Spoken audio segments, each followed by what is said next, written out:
¿Qué tal? Buenas noches. Sean ustedes bienvenidos a este espacio de conversación de nombre Punto de Fuga. Y ahora tengo un placer y un placer poco común.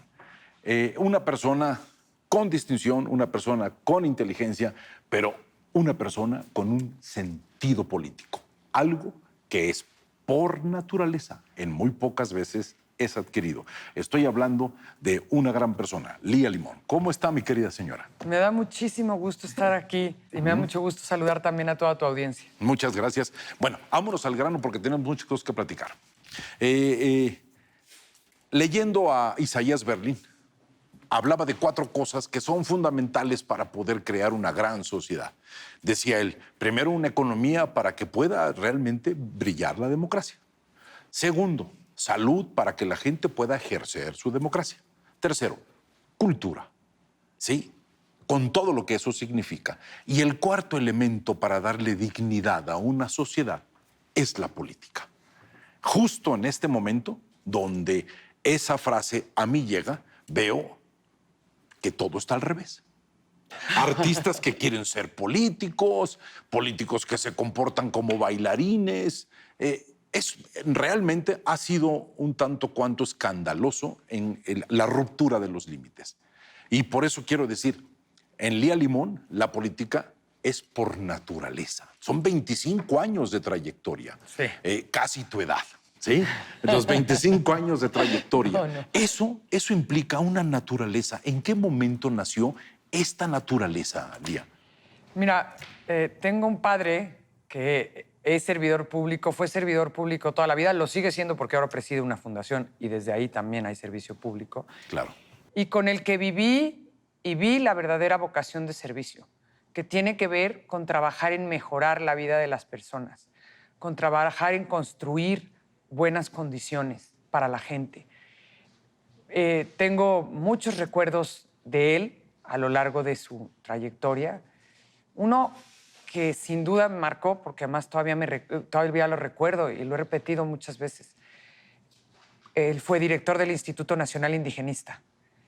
Y alguna vez... De enorme prestigio. Sí, Para nosotros el INI era algo Así es, de en mucho esos tiempos peso. del INE. Eso. Y sin duda dice que es pues, uno de los cargos que más lo marcó. Y llegó algún día y mi hermano y yo nos estábamos peleando por el teléfono. Y mi papá llorando nos dijo, vengo de poner agua potable en una comunidad indígena. Y mis hijos peleándose por el teléfono, eso quiere decir que no han entendido nada. Y tan me marcó que me acuerdo mucho de él. Son muy pocas las veces que lo he visto llorar. Esa fue una. Ah, caramba. La desigualdad, Lía, duele. Yo quisiera decirte, para mí uno de los grandes elementos lo que yo disfruto mucho en el discurso político, y lo considero a nivel de comunicación lo más brillante, es este sentido de melancolía. No, vamos a poner esto. No. ¿Qué éramos? ¿Qué deseábamos? ¿Qué quisimos ser? ¿Y qué podemos recuperar? Ese es el sentido de la melancolía. Lincoln lo manejó de manera espeluznante, Obama lo manejó de manera muy brillante. La melancolía es grandiosa. ¿Y por qué te digo esto? Porque hace muchos años, 30 y tantos, yo subía a una zona de Álvaro Obregón que se llamaba Jalalpa. Ahí están las Jalalpas Sí, todavía. 30 y tantos años, o casi 40 años, Lía. Y me acuerdo que había ya graves problemas. Era una zona alejada, había que llegar. Y yo llegaba y daba clases con ellos martes y jueves, en las tardes. Ahora estas personas con las cuales trabajé deben ser personas de 50 y tantos años, 50 años. ¿Sí? Y recuerdo que yo pensaba que ojalá llegaran los servicios, ojalá tuvieran el desarrollo que queríamos. Y ahora el discurso ya no es de esperanza, ya no es de ojalá o tienen que, sino es de una enorme desilusión. ¿En qué momento se perdió el límite para poder llegar en una delegación como Álvaro Obregón, que es espejo de contradicciones? ¿En qué momento se perdió el control para que nosotros dejáramos que eso sucediera? Que ya no se hable de esperanza, sino se hable de sobrevivir. ¿En qué momento se perdió el rumbo? Justamente. Exactamente. La verdad es que es muy triste. Tú ahorita mencionabas varios elementos necesarios en una sociedad y 2 de ellos mencionabas la economía y la salud.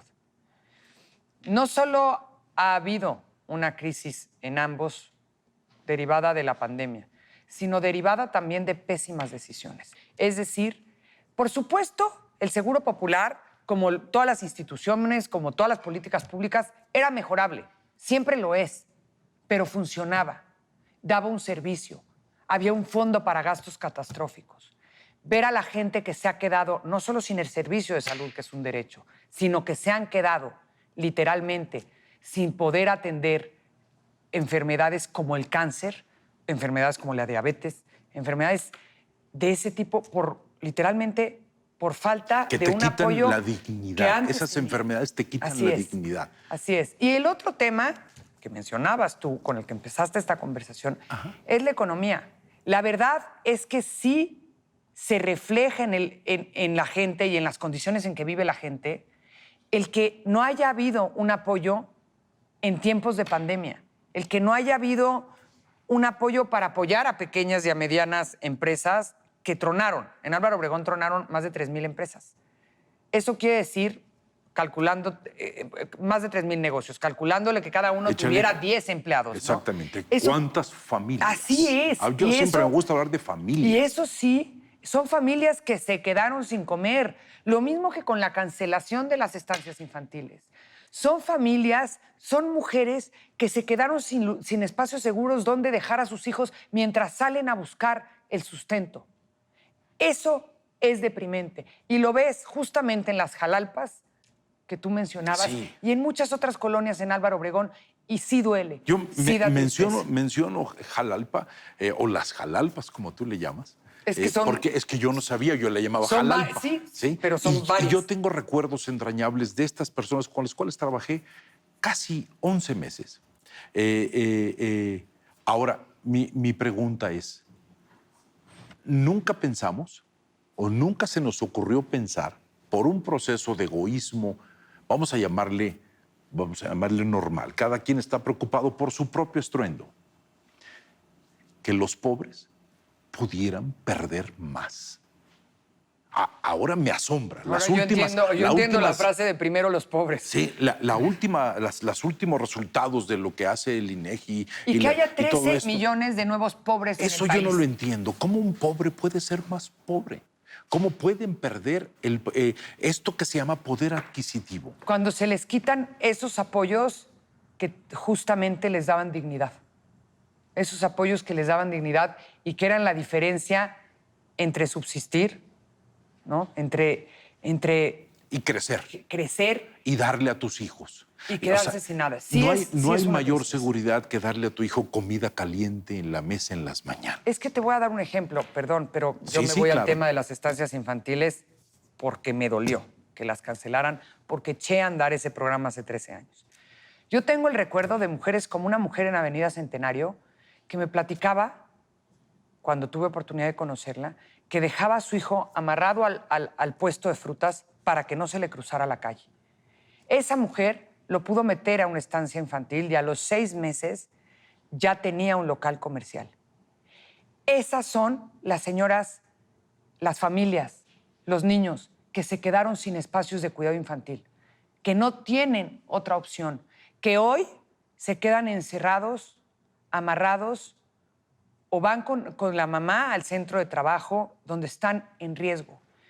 Una niña como Renata, que en esos tiempos acompañó a su mamá a la carpintería y tragó tiner y casi se muere. Esas son las historias que a mí me vinieron a la mente cuando cancelaron el programa de las estancias infantiles. Las historias de mujeres que me decían, este programa me cambió la vida. Y a las que les quitaron esos apoyos. De mujeres que sabían que sus hijos estaban bien cuidados en un lugar donde recibían 2 comidas calientes y una colación, donde estaban por lo menos 8 horas, donde aprendían, donde se desarrollaban, donde se les protegía y los educaban y convivían con otros niños y por eso, gracias a eso, podían desarrollar sus habilidades socioemocionales, de coordinación motriz, etcétera, Claro. que son claves para el resto de la vida. Es decir, las conexiones neurológicas se forman entre los 0 y los 7 años. Ahí queda Lo que marcado el haces con un carácter. niño de los 0 a los 7 años define el resto de su vida. Exactamente. Por poner un ejemplo, porque cancelaron muchos programas, ese lo conozco muy bien y sé el impacto que tenía. Ahora, el otro día me topé con una niña y con una señora que me dijo, mi hija es de estancia, una niña de 12 años. Mi hija es de estancia y ahí creció y ahí yo confiaba en que la atendían bien. Esas son las personas que se quedaron sin ese tipo de apoyos. Por eso en Álvaro Obregón voy a rescatar cada una de las 40 estancias para atender a los 2,000 niños, por lo menos que se atendía. Pero te voy a decir una cosa. Esa frase te provocará el enorme aprecio de las mujeres que, por fortuna, son seres humanos que no minimizan ningún problema en su familia.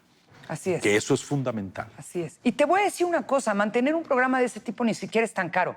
¿Sabes que me alcanza para pagar las becas de los 2,000 niños?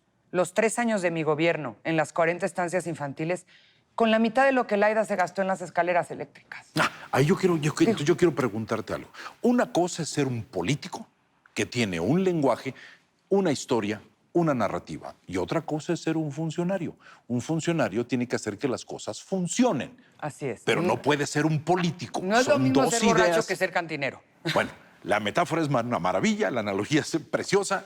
Funcionario no puede ser político. ¿Por qué nuestros funcionarios han perdido eficiencia? No lo acabo de entender. ¿Es indolencia o nunca la tuvieron? O nunca la tuvieron. Es decir, sí, no es lo mismo. Ser ejecutivo es muy distinto. Yo he tenido Porque tú eres político. Yo he tenido la oportunidad. Tu madera es política. Yo he tenido la oportunidad de ser ejecutivo y también de ser legislativo.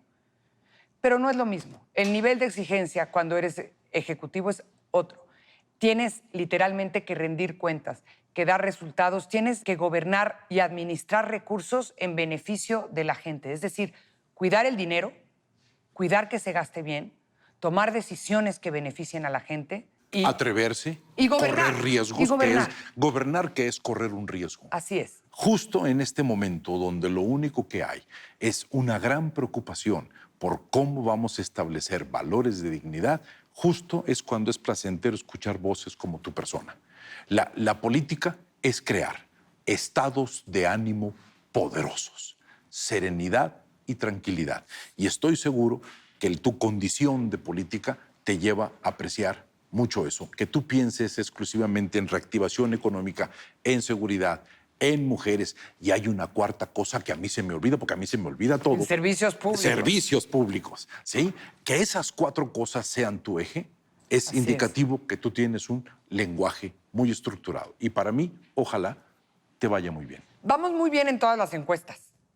Vamos arriba, pero la encuesta más importante es la del 6 de junio. Así es que vayan a votar y voten por la coalición PAN, PRI o PRD. Vamos a ganar.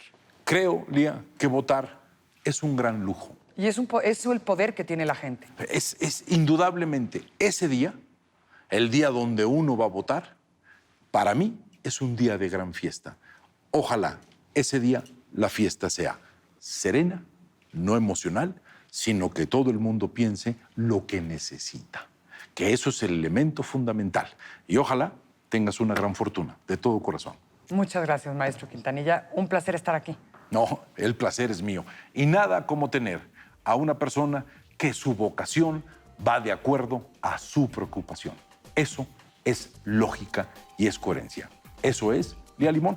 Y nos veremos el próximo sábado aquí en este espacio de conversación de nombre Punto de Fuga. Muchas gracias. Muchas gracias.